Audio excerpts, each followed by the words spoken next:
Hello everyone, this side Mohit Hussain here. बहुत बहुत स्वागत है आपका हमारे यूट्यूब चैनल के ऊपर। आज हम सीबीएसई की तरफ से क्लास 10th और 12th के लिए एक और नई अपडेट निकलवा कर लेकर आए हैं। कॉपी चेकिंग को लेकर एक और नई बड़ी अपडेट निकल कर आ रही है उन बच्चों के लिए जिन बच्चों ने बिल्कुल ही कॉपी खाली छोड़ दी थी। उनका क्या बन रहा है, क्या वो पास किए जा रहे हैं, कितने ग्रेस मार्क्स मिल रहे हैं, या फिर उन बच्चों के लिए या जिनका जल्दबाजी में कोई क्वेश्चन छूट गया था, टाइम कम पड़ गया था, वो पूरा अपना क्वेश्चन अटेम्प्ट नहीं कर पा रहे थे, या फिर उनको पास किया जा रहा है, उनको नंबर दिए जा रहे हैं। एमसीक्यू की पोजीशन क्या चल रही है, क्या एमसीक्यू में नंबर मिल रहे हैं, गलत क्वेश्चन को ठीक किया जा रहा है या नहीं किया जा रहा। सारी इस वीडियो के अंदर हम बातें डिस्कस करने वाले हैं। तो सबसे पहले जो हमारे पास न्यूज़ निकल कर आ रही है उन बच्चों के लिए जिन्होंने सीबीएसई कॉपी को बिल्कुल ही ब्लैंक छोड़ दिया था, उनकी कॉपी को बिल्कुल ही ब्लैंक छोड़ दिया था, उसके लिए व्हाट एग्जामिनर टू डू। तो उसके लिए एग्जामिनर क्या करे, इस चीज को बड़ी दिक्कत उनको फेस करनी पड़ी है एग्जामिनर्स को, जो कॉपी आपकी चेक कर रहे हैं, क्योंकि बच्चों ने कुछ भी नहीं लिखा है कॉपी के अंदर, बिल्कुल ब्लैंक छोड़ी हुई है, खाली की खाली। तो उसमें जो एग्जामिनर है कुछ भी नहीं कर पा रहे हैं।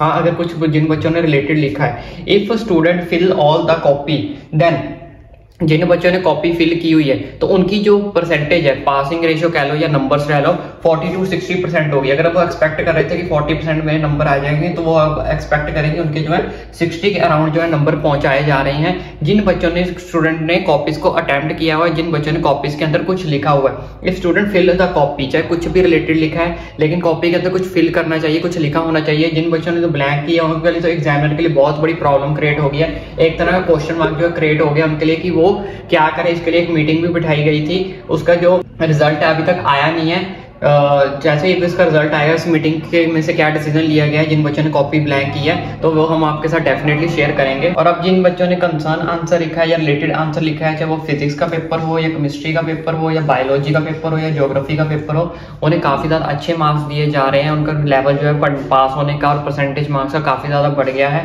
चाहे आपने फिजिक्स का हो पेपर, केमिस्ट्री का, बायोलॉजी का, ज्योग्राफी के अंदर उनको काफी ज्यादा अच्छे नंबर दिए जा रहे हैं जिन्होंने कंसर्न आंसर लिखा है या फिर रिलेटेड आंसर कुछ भी लिखा हुआ है फिजिक्स के पेपर है, केमिस्ट्री के, बायोलॉजी के, ज्योग्राफी में। ठीक है, अब बात कर लेते हैं अकाउंट्स के पेपर और इकोनॉमिक्स के पेपर को लेके। अकाउंट्स और इकोनॉमिक्स का जिन बच्चों ने पेपर लिखा था उनको भी स्टेप मार्किंग दी है। स्टेप मार्किंग के नंबर पूरे अच्छे से दिए जा रहे हैं और काफी बच्चों ने स्टेप मार्किंग के नंबर लिए भी है। अकाउंट्स के अंदर पेपर काफी बच्चों ने स्टेप से लिखे हुए हैं, खाली नहीं छोड़ा हुआ है। ऐसे इकोनॉमिक्स के पेपर में रिलेटेड आंसर लिखा हुआ है या स्टेप मार्किंग के नंबर जो दोनों में दिए जा रहे हैं। इकोनॉमिक्स और अकाउंट्स में काफी ज्यादा बच्चे पास हो जाएंगे क्योंकि उनको स्टेप मार्किंग और रिलेटेड आंसर काफी बच्चों ने लिखा भी और काफी बच्चों को उसके नंबर जो है वो मिल भी रहे हैं और दिए भी जा रहे हैं। That student don't attempt anything, don't write anything। जो स्टूडेंट ने कुछ भी नहीं लिखा, जो स्टूडेंट ने कुछ भी अटेम्प्ट नहीं किया, कुछ भी राइट नहीं किया, कुछ भी नहीं लिखा, कॉपी के अंदर बिल्कुल ही ब्लैंक छोड़ी है, तो उसके साथ टीचर्स ने, सीबीएसई के जो हेड टीचर्स उनसे बात की थी, तो उनका जो मानना है कि अगर बच्चों ने कुछ भी नहीं लिखा है तो उन बच्चों का अब कुछ नहीं हो सकता। डैट इज क्वेश्चन मार्क में भी वो फेल कैटेगरी में जाएंगे, उनका कुछ नहीं हो सकता, that going to fail category. लेकिन कुछ स्टूडेंट ऐसे हैं जिनको जो 2 नंबर से फेल हो रहे हैं या 3 नंबर से फेल हो रहे हैं, उनको तो ग्रेस मार्क्स दिए जा रहे हैं, या फिर जिनका लगता है उनको 4-5 ग्रेस मार्क्स दे रहे हैं। 2-3 टीचर्स खुद की तरफ से उनके जो एमसीक्यू है वो बना के खुद से ठीक करके लिख रहे हैं ताकि जो बच्चे हैं वो पास हो जाए। 1-2 एमसीक्यू उनके ठीक कर देते हैं, 3-4 नंबर उन्हें ग्रेस मार्क्स के दे देते हैं। तो इस तरह से मिला के 5-6 नंबर उनके बना देते हैं और उनको पास कर देते हैं। 27 उनके लग जाते हैं। अब नेक्स्ट चीज जो हमारे सामने निकल कर आ रही है स्टूडेंट फील्ड। जैसे मैंने आपको बताया कि जो स्टूडेंट फेल कैटेगरी के अंदर आ रहे हैं, टीचर्स उनके जो एमसीक्यू वो खुद क्रिएट कर रहे हैं, उनके एमसीक्यू बना के दे रहे हैं आफ्टर क्रिएटिंग एमसीक्यू।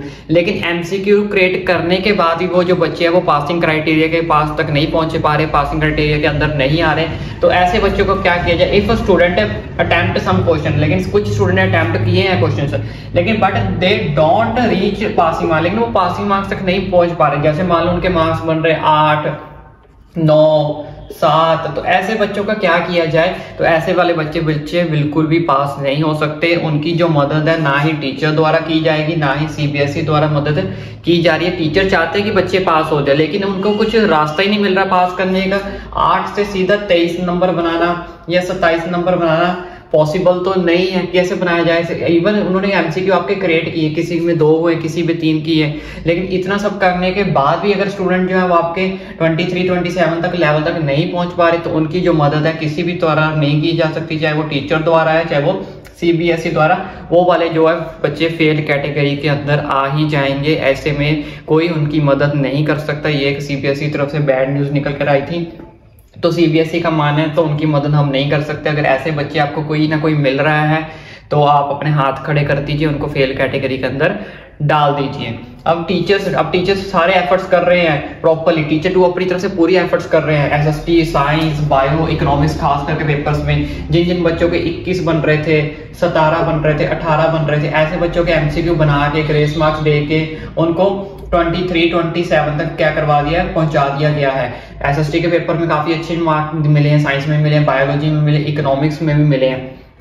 और उसके बाद जो मैथ्स में हुआ, मैथ्स, अकाउंट्स और फिजिक्स में पेपर में काफी ज्यादा बच्चों ने स्टेप मार्किंग की थी, काफी ज्यादा बच्चों के क्वेश्चन गलत भी निकले हैं। अकाउंट्स के अंदर भी काफी ज्यादा, लेकिन उसमें ये हुआ है मैथ्स में भी काफी बच्चों के कुछ क्वेश्चन गलत निकले थे, अकाउंट्स में भी निकले थे, फिजिक्स में भी थोड़े से न्यूमेरिकल कर, लेकिन उसमें एक चीज का फायदा हुआ कि सीबीएसई ने बोल दिया था स्टेप मार्किंग कर दो, चाहे बच्चे का आधा क्वेश्चन गलत है, 2 लाइन सही, जितनी भी सही है उस हिसाब से आप नंबर दे दो, जिसकी वजह से स्टेप मार्किंग डन हो रही है, पूरी तरह स्टेप मार्किंग के आपको नंबर दिए जा रहे हैं। अगर आपने आधा स्टेप लिखा है तो 0.5 नंबर मिल रहे हैं, 2-3 लाइन का स्टेप लिखा तो 1 नंबर ही मिल रहा है। उन तीनों में आपको स्टेप मार्किंग के नंबर मिल रहे हैं, ऐसा नहीं कि पूरा का पूरा क्वेश्चन आपका गलत किया जा रहा है। अगर आपने हल्का फुल्का भी अटेम्प्ट किया है तो आपको नंबर मिल रहे हैं मैथ्स, अकाउंट और फिजिक्स के अंदर।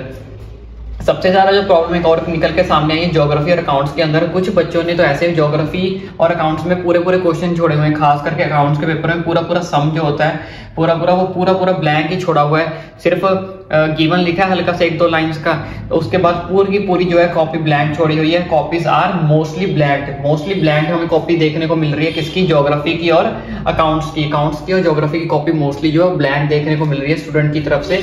सम स्टूडेंट्स आर इन प्रॉब्लम, तो जिसकी वजह से सारे में से सम स्टूडेंट जो है, हम कह लो 100% में से सम स्टूडेंट जो है प्रॉब्लम में फंस रहे हैं। एक तो उनकी वजह से जो पासिंग क्राइटेरिया के अंदर भी नहीं आ रहे किसी भी तरह स्टूडेंट फेल कैटेगरी के अंदर, और दूसरे जो है ज्योग्राफी और अकाउंट्स की वजह से जो कॉपीज ब्लैंक छोड़ के आ रहे हैं। तो मैंने आपको बताया अगर आपने कॉपीज ही ब्लैंक छोड़ी है उसमें ना तो नाइदर टीचर नाइदर सीबीएसई कुछ भी नहीं कर सकता। अगर आप पासिंग क्राइटेरिया के पास तक पहुंच ही नहीं रहे हो तो उसमें जो है आप बहुत बड़ी प्रॉब्लम में फंसने वाले हो, जिन बच्चों ने कॉपीज को बिल्कुल ही ब्लैंक छोड़ा हुआ है। तो ये थोड़ा सा डाटा मेरे पास सीबीएसई की तरफ से निकल कर आया था, मैंने सोचा चलो आपके साथ शेयर कर दूं।